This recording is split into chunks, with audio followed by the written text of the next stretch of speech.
From Hollywood, it's time now for Bob Bailey as Johnny Dollar. Ready with your party in Hartford, Connecticut, Mr. Dollar. Go ahead, please. Hello, Mr. Barth. Yes? This is Johnny Dollar. Johnny, what's up? Now listen carefully, Ed. I've just been shot. What? Oh, it's nothing serious. I'm backstage at the Elmar Theater in the Bronx. Johnny... I'm all right. Now listen to me. I got a tip from old Mike Cairn, a convict, that a man named Joe Panny might have had something to do with the McCormack case a few years ago. Yes, a jewelry case, $100,000. Well, Panny's been murdered. I didn't get a chance to learn anything from him, but I have learned that Panny's ex-wife is married to Julian McCormack. You've contacted our New York office? I've been trying to get your man Frank Porter at his home, but no one answers. It's going to be pretty nasty for Allied Casualty if she plotted with this Joe Panny to rob McCormack. Yeah. Do you want me to wait and let Frank Porter handle it? No. You go ahead. If somebody's throwing bullets around, they'd better be stopped before... Oh, well... By me rather than Frank Porter, huh? Okay.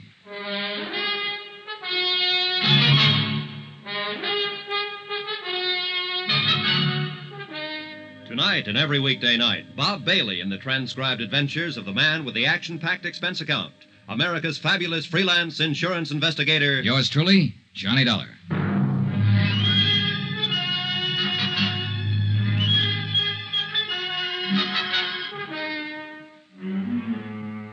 Expense account submitted by Special Investigator Johnny Dollar to the Allied Casualty and Insurance Company Limited, Markham Building, Hartford, Connecticut.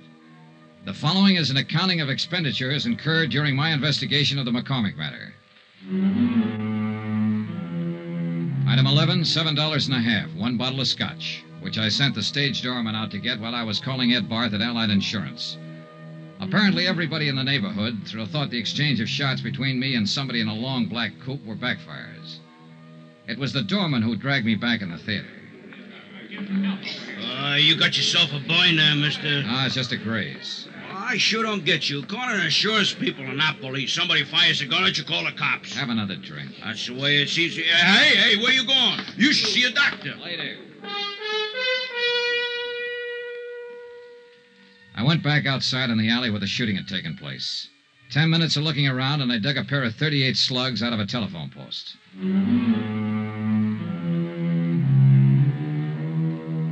Expense account, item 12, $4.35, cab fare, Elmar Theater to Long Island. It was 12 o'clock straight up when I got to the McCormack home. There were no lights burning, and apparently everyone had retired for the night. I checked the garage first. A 55 Cadillac convertible and a 4-year-old Jag. No warm motors, no black coupes. I went to the house.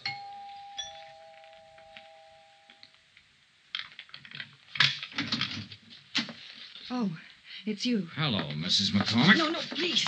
Please don't come in here. My husband... Oh, please. I don't know who you are, but I remember meeting you at the hotel the other day. I'm Johnny Dollar, an insurance investigator. Insurance? Oh, well, there must be some way we can fix this up. Talk to me tomorrow. I'll meet you somewhere. How can you fix up murder? Murder? What are you talking about? Joe Panny's dead. Your ex-husband. He was shot with a .25. Just like the one you swung at me at the hotel. Oh, no. Oh. You want to tell me about that? All right, I'll tell you. Joe was your husband once. You helped him rob this house 5 years ago. He couldn't have done it alone. He wasn't that slick. He wasn't that good. He could steal a car, but a safe lock's different from ignition. Well? Yes. Yes, I helped him do it. He made me. He promised me if I helped him, I'd never hear from him again. I opened the safe for him. But you were down to see him at his hotel the other night. You searched his room. Searched his room? Yeah. Well, I don't know anything about that. He called me, said he wanted money. I didn't know where he'd been for these last few years. Up the river. Oh, well, he wanted money. Only he wasn't there when I went there. And I was? Yes. And the gun? I went down there to kill him. But I didn't see him. Not then. Later somewhere. I haven't seen him at all, I tell you. Just talked to him on the phone. I don't suppose it'd make any difference if I told you I had a good reason. If I told you I love my husband very much. Not likely, in view of the fact you helped your ex-husband rob him of $100,000 worth of jewelry 5 years ago. Oh, I can explain that. Joe came around when we got back from our honeymoon. It's an old story. My past isn't all it... Well, anyhow, Joe threatened to tell my husband about it, unless I gave him money. I didn't have any, so I opened the safe for him that night. It was all I could think to do. Yeah. Then you split with him later on. I told you I haven't seen him. Why would I want to do that? I have everything I want in life right here. Mostly my husband. Well, it's still a police matter, Mrs. McCormack. I spent a long time looking for you. Maybe you better get your coat. Iris, you'll remain exactly where you are. Julian. And so will you, Mr. Dollar. Julian, you heard what I said. Don't worry about it, my dear. Mr. Dollar, I'm a gentleman. But this is a gun. I noticed. A .38. I got a couple of slugs in my pocket that came from it. Stand over there. Now, this is pretty silly. You can put that thing away and we can settle this the only way it can be My wife has settled. told you the absolute truth, Mr. Dollar. She's innocent of any wrongdoing so far as I'm concerned. Is that clear? It's pretty glib, McCormack. She's accessory to a $100,000 heist and she hasn't done anything wrong. If she wanted to give them away... To an ex-husband. To anybody. That was her affair. I would not press charges. Well, that takes care of you. How are you going to square it with Allied casualty in the state of New York? And you also forget a little matter of a dead man. But I haven't forgotten you, Mr. Dollar. Julian, please don't. I've caused enough trouble, please. Calm yourself, my dear. This is the least I can do for you after what you've done for me. Just being my wife. Mr. Dollar, will you accept money? Not enough for murder. 50, 100,000.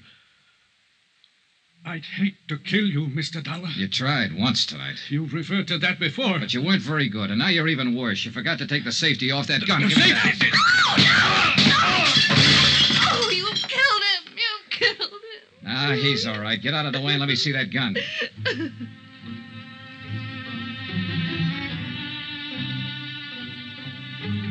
I wasn't interested in either one of them for the moment. I was looking at the .38 I'd taken from Julian McCormack. There was a smear of cosmoline still inside the barrel. I sniffed it, checked it, found all chambers loaded. It was a brand new weapon, and it had never been fired.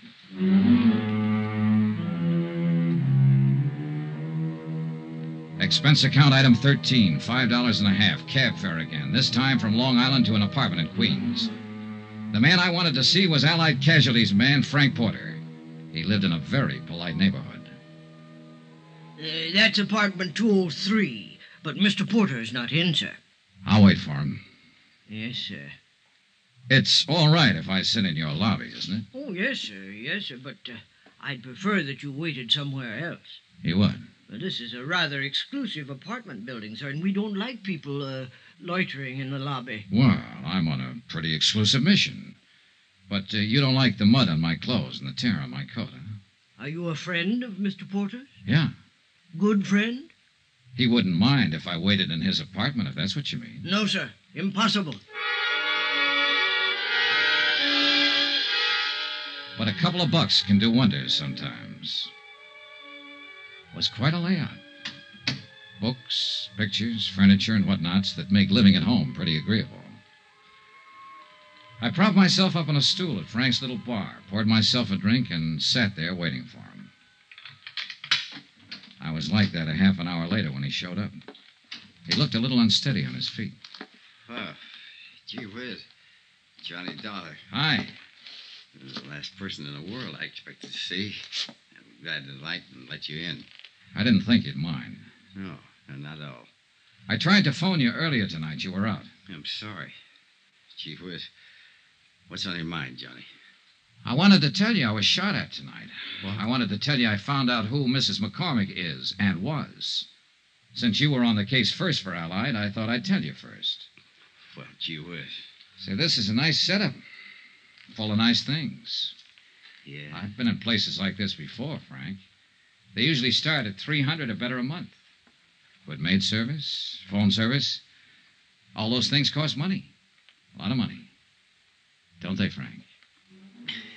Gee whiz. When'd you tumble to it, Johnny? A little while ago, when I was out on Long Island, Julian McCormack made me a proposition. He finally offered me $100,000. A lot of money. He sounded like he'd had experience making propositions. I should have tumbled to it a couple of days ago when you phoned the parole office after I left you. You used my name when you asked for Joe Panny's address. Yeah. I wondered if your tip was on the right track. I didn't figure Joe Panny was eligible for parole so quick. I had to get to him before you did.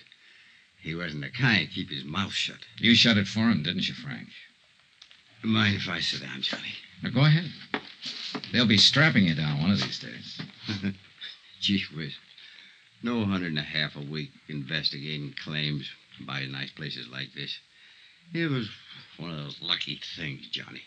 When I was called to Long Island to investigate that heist 5 years ago, I met McCormack's wife. Happened to recognize her as Joe Penny's ex. And you knew McCormack was in love with his wife enough to pay you to keep quiet. I gave him service for his money. The cops would have broken that case in 24 hours, but I covered up all the tracks I could find. And I made it real safe by seeing Joe send up the river. How? Just tipped off the cops to some of his hot car deals, and they picked him up. He happened to be carrying a gun, so he got the works. Then you just sat around drawing blackmail from McCormack. Gee whiz. Don't look at me like that, Johnny. Every guy has his price. How about you? That's the second offer I've had tonight. It's a good one. Joe Penny was a dumb guy. He picked up that jewelry and went right downtown and plunked it in the safe deposit box. It's been sitting there all the time he was up the river. Still worth... Sorry, Frank. You sure? I'm sure. Gee whiz. Gee whiz, Johnny, you are a good dick. You don't buy off. I just wanted to see, I guess. Sure, Frank. Well, do we go in quietly? You'd be surprised, Johnny, how quiet. You better dial for an ambulance if you want me to go to the trial. What? You were good in that alley back of the theater tonight, Johnny, when I tried to knock you off. I followed you all night looking for my chance. You nicked me twice. Dial the doc. Quick. Gee whiz, it hurts. He died right there, without saying another word.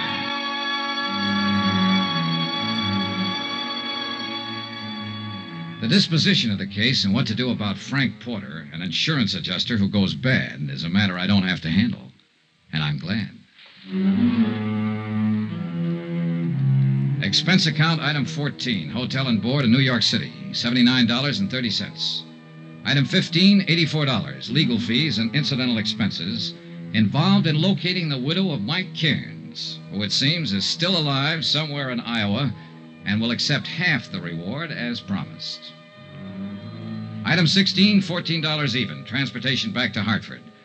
Expense account total, $265.91. Remarks? Gee whiz. Yours truly, Johnny Dollar.